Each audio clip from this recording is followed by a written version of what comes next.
Vamos pensar aqui, ô Renan, quais são os principais projetos? Você deve ter 1 milhão de sonhos, que falta 1 milhão de coisas para melhorar o Brasil, né? Mas pensando nos pontos principais, quais são os que você vai mais se empenhar em melhorar no Brasil e como? Por ordem do que precisa ser feito. Vamos colocar aí. Pensa assim, você já viu aquela coisa dos pirâmide de Maslow, que são a pirâmide das necessidades humanas? Isso.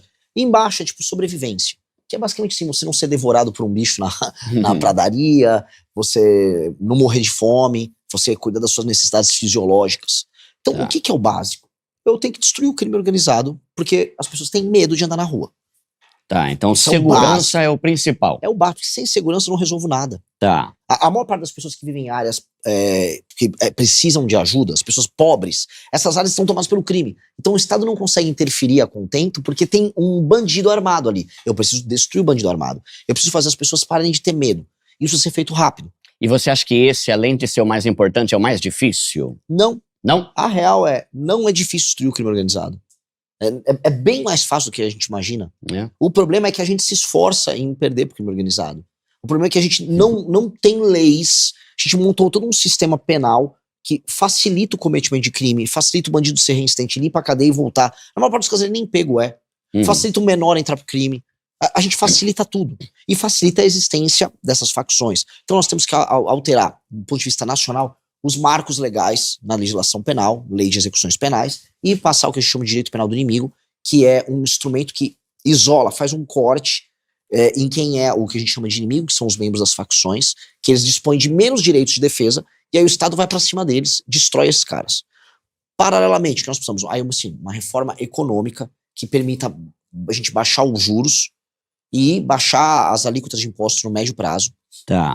E aí você começa a ter um influxo de investimentos maior no Brasil. Mas tem como diminuir imposto? Tem. Não tem, assim, ó, candidato que vier aqui, fala pra você que dá pra diminuir o imposto na hora, tá mentindo. É picaretagem.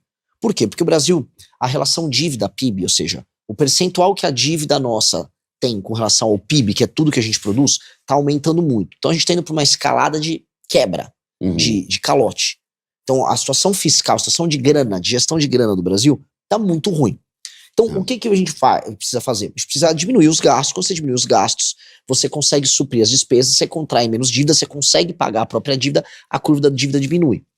Ao fazer isso, a expectativa de que você vai conseguir pagar suas dívidas, você é um mestre nisso, né? Você está trabalhando muito nessa área de fazer as pessoas entenderem vamos dizer, a própria matemática financeira da própria vida. Se a pessoa ela se torna um bom pagador, ou ela tem a expectativa de se tornar um bom pagador, ela tende a contrair dívida com agentes que vão cobrar um juros menor dela. Se a perspectiva dela ser um mau pagador, ela vai cair na mão do agiota, que é o único que vai querer emprestar para uma pessoa de alto risco. Essa é a lógica que funciona com o governo. Então, se o governo está com a dívida dele aumentando, a relação dívida-PIB está subindo, significa que ele vai dar calote. Aí para ele conseguir rolar a dívida dele, ele tem que pagar uns juros muito alto, senão ninguém quer rolar. E cada vez o buraco fica mais profundo. E aí você entra nesse ciclo. Para resolver isso é só cortando despesa. Está gostando do conteúdo? Então deixe seu like e se inscreva no canal. Então a maior causadora do tanto de dívida que o Brasil tem é o tanto de despesa pública. Exato. Que envolve tudo. Especialmente o que a gente chama de despesa obrigatória. Que seria o quê? Despesa obrigatória são despesas que você não consegue alterar. Assim, o presidente não fala, eu vou gastar um pouco menos agora com isso aqui, com isso aqui, isso aqui. Na verdade, a maior parte do orçamento brasileiro, ela é de despesa obrigatória. Renan, o que é uma despesa obrigatória? Você é obrigado a gastar um determinado percentual, não importa quanto, da sua arrecadação com educação. Não importa quanto com saúde. Outras coisas são direito adquirido. Quando uma pessoa pega uma aposentadoria, ela tem um direito adquirido. Você vai ter que pagar aquela aposentadoria. E ela aumenta a quantidade todo ano. Então, E aí ainda os gatilhos que existem para você fazer as correções dos valores serem pagos também são automáticos. Então aquele valor sobe e você não controla. Foi um modelo brasileiro estúpido que foi criado. Aí a pessoa vai falar, mas Renan, são nossos direitos. Cara, nenhum lugar do mundo é tão maluco quanto o Brasil. Nenhum lugar do mundo, por exemplo, você corrige... Isso aqui é polêmico, eu vou falar. Isso tira voto, mas precisa falar. Em nenhum lugar do mundo você corrige o valor da aposentadoria pelo valor do que você corrigiu o salário mínimo. Então você aumenta o salário mínimo aqui no Brasil, você aumenta automaticamente a aposentadoria. Sempre igual. Sempre igual. O percentual que aumenta. Se aumentou R$1 aqui, você vai aumentar... Cada R$1 que você aumenta no salário mínimo são 430 milhões a mais de despesa. Caramba. Então, se aumenta R$100, a coisa vai dar dezenas de milhões. Então, essa trajetória, portanto, ela é uma trajetória que vai aumentando os gastos sem você conseguir controlar. Tá. O que a gente precisa fazer é quebrar os gatilhos que vão aumentando esses gastos o tempo todo, que aí essa despesa obrigatória diminui. Tá. Que esse é o problema. O grande problema do Brasil é esse. É uma despesa obrigatória descontrolada. E tudo isso é colocado na Constituição. Então, para você mexer na maior parte dessas coisas, tem que mexer na Constituição. Tá. Foi um modelo horroroso que a gente criou, que não é igual a quase nenhum lugar no mundo. Tá. Eu fui apresentar um modelo brasileiro para um americano que trabalhava com orçamento na Casa Branca. Um jovem brilhante, chama Sam. Brilhante, brilhante, brilhante. Ele me falou, cara, eu estudo orçamentos nacionais, vocês têm o pior do mundo. Eu nunca vi uma coisa dessa. E porque assim, em nenhum lugar, a partir do momento que todos os gastos são obrigatórios, o presidente não faz nada. Que é o caso brasileiro. O presidente não consegue executar nada. Ele não consegue investir, ele não consegue ter um plano. Porque todos os gastos estão amarrados. Uhum. E aí, quem controla esse gasto amarrado? Em geral, os sindicatos, as organizações do funcionalismo, que já estão amarradas ali e não querem mexer nisso. Uhum. Então, isso aí fez com que o Estado brasileiro não funcione. O Estado brasileiro é um Estado que não é funcional. E eu acho que esse é um problema que precisa ser mexido. Se a gente mexe nessas despesas obrigatórias, racionaliza elas, aí vai sobrar espaço para quê? Para duas coisas. O governo investir. Porque, novamente, se você diminui a despesa e aí você tem uma arrecadação a mais, uma parte desse valor vai pagando a dívida e outra parte desse valor, ele fica direcionado a você investir em várias áreas. Tá. E aí entra uma parte, a gente pode arrumar nossa infraestrutura com isso. Só que tem ainda um outro efeito. Se o governo ficar com fama de bom pagador, os juros caem. Uhum. Com os juros caindo, o que acontece com o investidor? Todo investidor, até um investidor humilde, ele investe. Uhum. Em vez de ele comprar título do tesouro, ele começa a investir na bolsa. Uhum. Ele começa a investir em ações, começa a valer mais a pena você investir em ações. Um cara que é um capitalista, um cara que é um banqueiro, vamos colocar aí, ou um investidor, ele fala, vou botar minha grana em título do tesouro ou eu vou construir uma fábrica.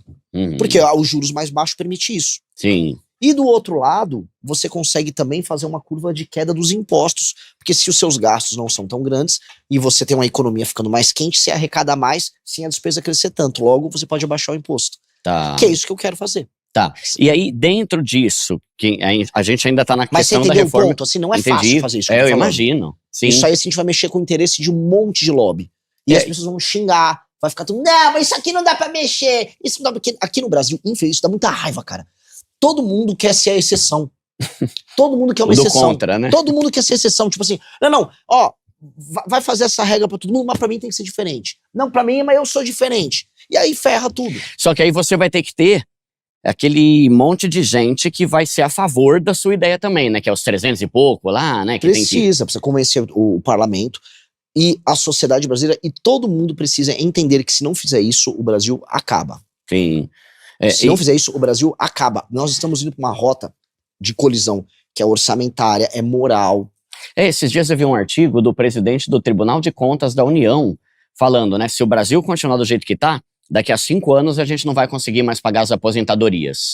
E foi o próprio presidente do TCU que falou isso, né? Olha, exatamente. Lembra que eu falei da relação dívida-PIB? Que a dívida tá subindo muito? Não vai conseguir. Tá. Vai dar default, vai dar calote. Só que pergunta pras pessoas se elas estão ligando pra isso. Ou pergunta pros políticos. Pergunta se algum dos outros candidatos a presidente, pré-candidatos a presidente, Lula, Flávio, Zema, Caiado, estão falando disso nessa mesma intensidade. Uhum. Porque tira voto. Não é interessante, tira né? voto. O pessoal quer Tira ganhar. voto, O que eu ganho? O pessoal quer te contar historinha. Entendeu? E no final eles vão ganhar, porque a redução de imposto vai melhorar a vida de todo brasileiro, né? Óbvio. Só que ó, eu vou dar um exemplo. Vou dar um exemplo de um tema que é espinhoso, ninguém quer falar. Zona Franca de Manaus. A gente gasta por ano dezenas de bilhões com a Zona Franca de Manaus. São dezenas de bilhões. Aí pensei, não, mas poxa, a gente tava com essas dezenas de bilhões ajudando a população de Manaus. Manaus é uma cidade bem precária. 2, como é que Manaus é uma cidade de 20 milhões de habitantes, 15 milhões, é um lugar com 2 milhões e pouco. Não tem tanta gente assim pra você gastar dezenas de bilhões para você manter aquilo ali. O que a gente está alimentando? A gente está criando um grupo de empresários, empresas que vivem desses benefícios fiscais, ficam multibilionários. Aí vai dar, não sei se a Coca-Cola ainda tá lá, mas a Coca-Cola tinha operação operação de moto, não sei o quê. com uma irracionalidade que não faz nenhum sentido você produzir ali aquelas peças, nenhum sentido. E com a justificativa, mas se não fizer isso, acaba. Mentira, não acaba nada. A gente consegue fazer uma transição para outro modelo que não dependa de subsídios como hoje. E aí, a gente pode falar em corte de impostos para a população, porque o que eu quero fazer é o seguinte, a gente vai mexer com subsídios de empresas, subsídio de vários setores, que vai precisar mexer, um monte de setor que tem subsídio, que tem as famosas renúncias fiscais, que é a mamata fiscal de quem faz pressão, e em troca, eu vou fazer corte de imposto para todo mundo. Então, em vez de eu beneficiar o fulano aqui, ali ou ali, tudo que eu cortar vira corte de imposto. Então eu beneficio todo mundo. Porque a gente tem que parar de ter exceção. A gente é o país da exceção. Então o cara das zonas francas de não, eu sou exceção. Galera, eu sou diferente. Mas por que você é diferente? Só 2,5 milhões de pessoas vivem aí. Não faz sentido vocês terem um benefício na casa de varia, sei lá, de 30 a 50 bi. É muita grana. É muita grana. Se for pegar o orçamento da prefeitura de Salvador, que é uma prefeitura similar a Manaus, um pouco maior até, ela não ela é muitas ordens de magnitude menor do que o que a gente gasta para permitir a existência da Zona Franca. Então, assim, a Zona Franca de Manaus tem que ser substituída por um modelo, por exemplo, que não dependa de peças logisticamente tão pesadas, tem que fazer cabotagem, avião, roda para lá, um custo logístico estúpido.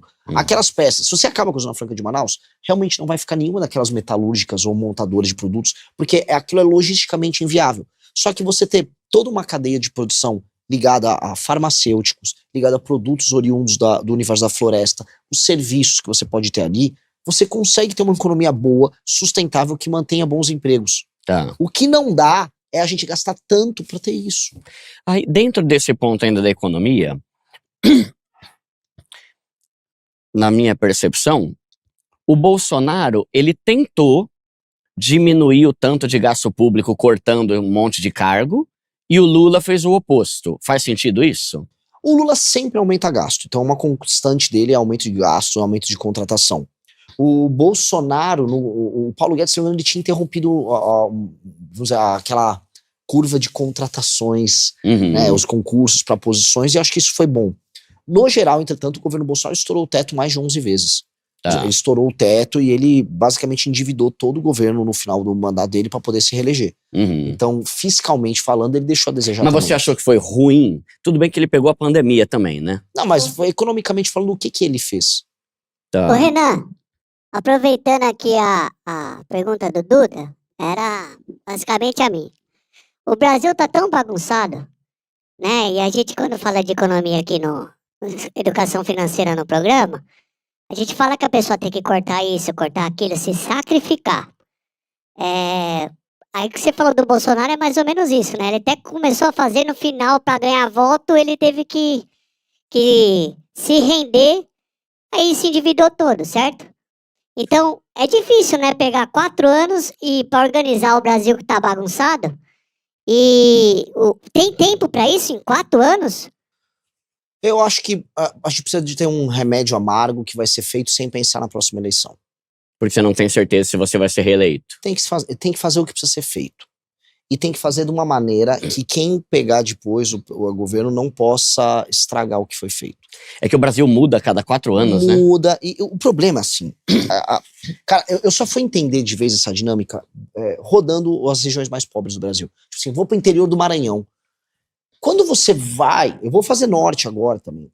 E você entende a dinâmica da política nesses lugares, as pessoas todas dependem de migalha do governo. Essas cidades nos interiores do Brasil vivem de migalha. O governo vai tacando migalha ali e as pessoas vão ter que sobreviver dessas migalhas. Isto, sinceramente, justifica, não que justifique, no sentido positivo do termo, isso explica o porquê chega a eleição, os governantes vão jogando, vão tacando grana, porque eles têm uma política de financiar e subsidiar o miserável pro miserável votar nele no fim do dia. É esse o jogo. É um jogo político muito perverso. Este jogo político precisa acabar.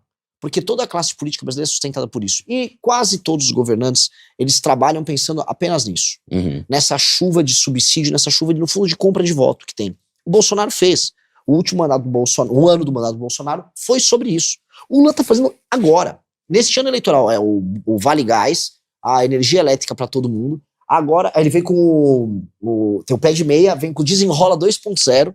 Agora ele quer fazer o Desenrola do Agro. e ele quer fazer algum subsídio para motorista de aplicativo. É tudo, repara, é tudo sempre na exceção para ele pegar um setor aqui, um setor ali. Ganhar setor voto. aqui é isso, é ganhar voto. Enquanto o que a gente precisa fazer pro Brasil não é para um setor aqui ou ali, é uma coisa flat, é para todo mundo. Tá. A gente precisa alterar as regras para beneficiar todo mundo. Quando você vai querendo um setor aqui ou ali, é o que você tá fazendo cálculo para comprar o voto. O Lula quer, quero 2 milhões de votos de motorista de aplicativo. Eu quero pegar o pequeno agricultor familiar que tá endividado. Aí ele vai fazendo essas políticas. E dá resultado, E né? dá. Porque é um país desgraçado, cara. Se você gostou do vídeo, não se esqueça de deixar o seu like e se inscrever no canal. Te vejo no próximo vídeo.